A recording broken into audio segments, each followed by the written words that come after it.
What's going on everyone, my name is Tom from Dreadlabs and today we're going to dive into the basics of the pocket operator.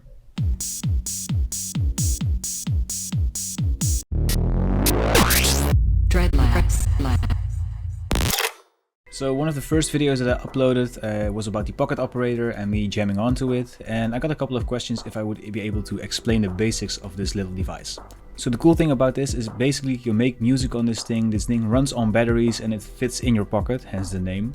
But the cool part is that you can just make music on the go and you don't have to bring out any laptop or any phone or whatever. It's just really easy to do. And if you're familiar with pocket operators, you might know that there are multiple ones, and the one that I'm going to demonstrate today is the PO33, which is a tiny sampler. And if you don't know what the sampler is, basically this thing can record sounds either through its own microphone or through an input. And using that you can manipulate that sound and make beats from them. Sampling is a very common way that beats get made in lo-fi and hip-hop genres. This thing also comes with a couple of built-in drum sounds and a couple of synth sounds as well. So basically you have the whole package in this little tiny sampler. Anyways, let's get into the basics of the PO33. Alright, so the PO33 comes with a couple sets of buttons and 2 potentiometers. These buttons have different functions, let's go over them real quick. On the top you have the sound, pattern, BPM buttons next to the 2 pot meters. With the sound button you can select the sounds. Pattern button lets you select the pattern.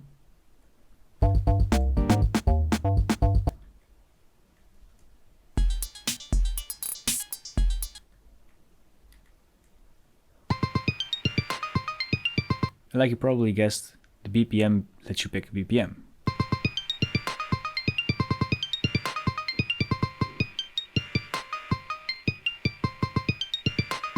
So pressing the button toggles a couple of different BPMs matched to a couple of genres, and by holding the button and switching the potentiometer you can actually determine the BPM in a custom manner.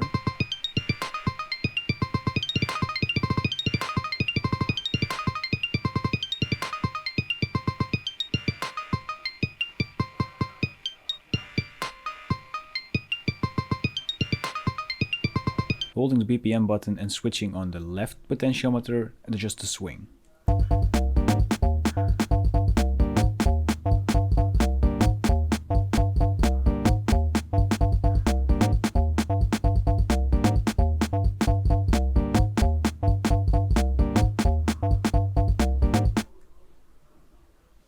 Below those you have the buttons 1 to 16.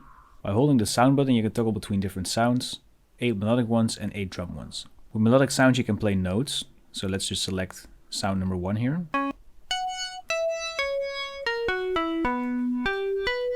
So as you can see the numbers 1 to 16 now sound like a piano.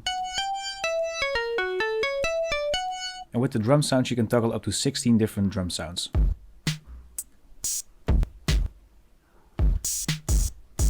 And on the right we have record, FX, play and write. Holding the record button lets you record a sound into one of the 16 slots.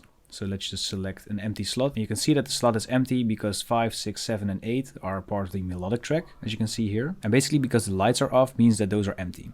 So if we hold sound and we press one, then we don't even hear anything because there's nothing in there. But let's just hold record and press the number 5 and then we'll just talk. Hello.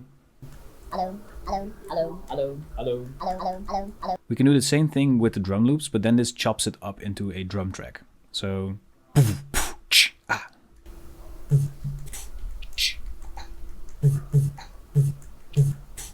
the buttons also represent one of 16 patterns in the pocket operator, and you can toggle them by holding pattern and then selecting a different one. So let's just hold pattern and click on, for example, number 7.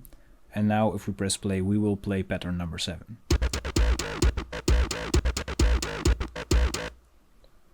Holding pattern and pressing 1 gets you back to pattern 1 again. So with the effects button you can toggle between different types of effects for the pot meters. Pitch and volume.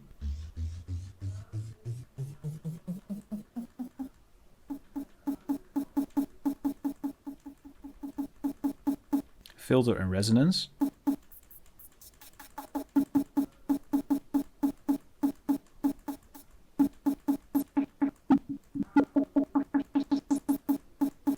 And the start and end point of a sound. The play button lets you play the beat that you've made. And with the right button you can record notes or play in drum sequences.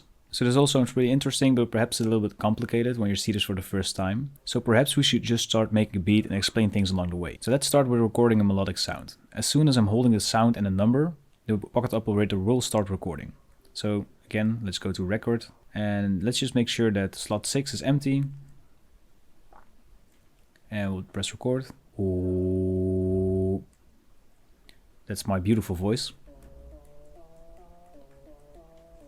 Now basically we have our sound recorded, so if we hold sound now, you can see that the sound that we just recorded is now filled in because there's a little light popping up here. And now if we have that sound selected, we can play melodies. But as you can hear, it's a little bit soft, so let's just make sure that our effects are on TON, which means like the tone, so we can pitch it.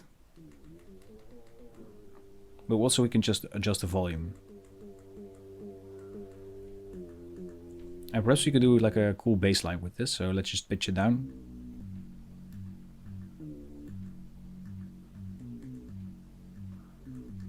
And so what I try to do now is basically press in a couple of notes until I get something that I think is really cool.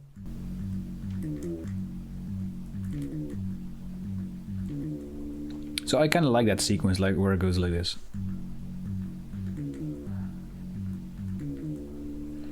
So what we can do then is let's go for the FX real quick and make sure that the setting is on TRI here at the top. And now we can trim the sound a little bit. Because it's a little bit long. Okay, so we're going to use this sound later, but first we're going to need to make a beat. Let's just select one of the patterns. I'm just going to go with 16.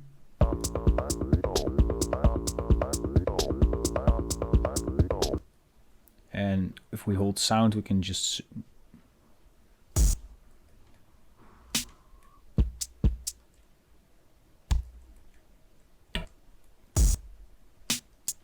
so then let's select a drum track, and I'm gonna go with number 10 because I really like the sounds in that one.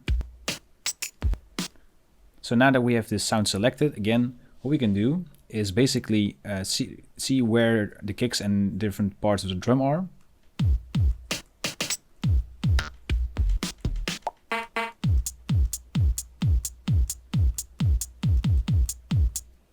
So how do we actually write in a beat?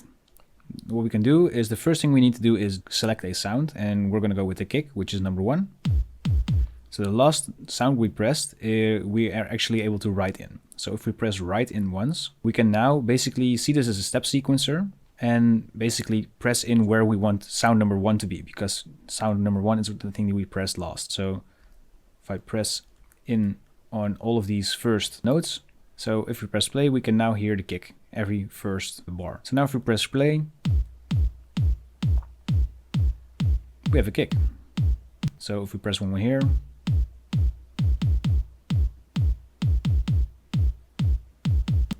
alright, so now let's add in some heads. So again, I'm going to hold sound and we're going to press on write so that we don't actually are writing anything in if we press the numbers. So now the lights are turned off again, and now we can browse the sounds in drum tag number 10. So I like this sound, but let's just trim it a little bit. So, and perhaps lower the volume just a little bit. Alright, so now click on write again, and as you can see, the lights are still turned on for the kick. One thing to note is we cannot press in a hi-hat on the kicks because those will leave then, and that's because both of these drum sounds, both the hi-hat and the kick, are from drum tag number 1. What we can do, for example, is just press in those here, and as you can see, those lights are a little bit brighter, and that just means that this is the current sound that we have selected, which is the hi-hat, and the other sounds are other sounds that we've selected in the past, ergo the kick.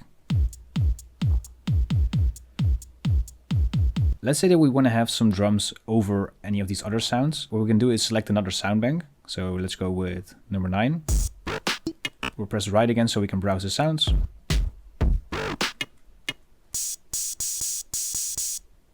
Perhaps we should do this like open hi-hat.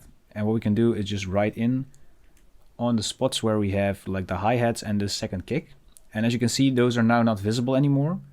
If we hold sound and go back to sound bank number 10, we can still see the first kick and the first hat that we made. And if we go back to 9, you can see the open hi-hat that we just did. So let's play back what we have now.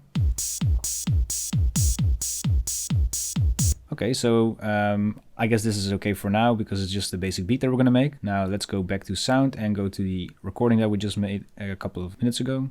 Recording in melodic sound is a little bit more complicated because you can do this in multiple ways. You can actually live record and you can also play in notes. So the playing in notes is what we just did with the writing.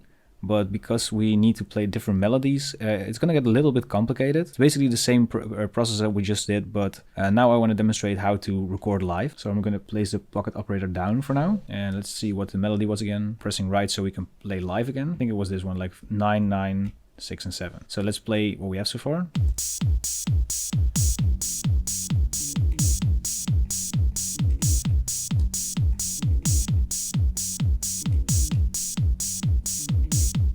Okay, so the way it's gonna work is I'm gonna press play and then hold right down with my finger and then play in the notes.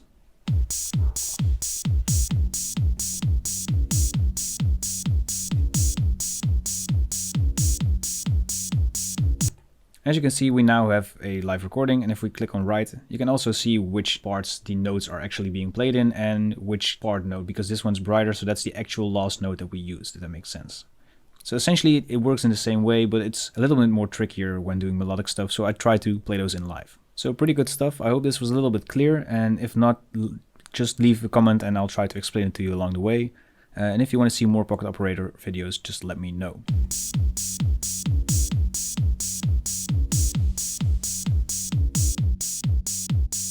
So that's it for today's video, guys, the basics of pocket operators. I hope this was clear to you guys because it's the first time making a video like this, but if you want me to explain a little bit further or a little bit more in depth, or you want me to teach you new things about the pocket operator, don't hesitate to leave a comment down below or send me a DM on Instagram or on Discord. For now, I hope you have fun making your first beats with the pocket operators. Before I go, I want to give a quick shout out to all of my patrons. If you don't know, I actually also run a design channel next to Dreadlabs Music, and giving you guys a weekly video on both of these channels actually takes a lot of time, which is why I do Dreadlabs full time. But in order to do that, I need to maintain an income, and sadly the source of income on YouTube ad revenue is just not enough to get by at this point in time. So that's why my patrons actually help me out. As a thank you for becoming a patron, you'll get access to a 15% discount in my asset and sample web store. You get access to all of the project files from all of my tutorials, both from my design and my music channel, as well as an exclusive Discord role and access to exclusive tutorials if you go 1 tier up. So if this is something you're interested in, check out the link down in the description. And if you don't have the budget to support Dreadlabs, it's also completely fine, of course. Leaving a like, a comment and a subscribe also does a lot. So with all that out of the way, this is Tom from Dreadlabs. Thank you so much for watching, and hopefully see you guys in the next video.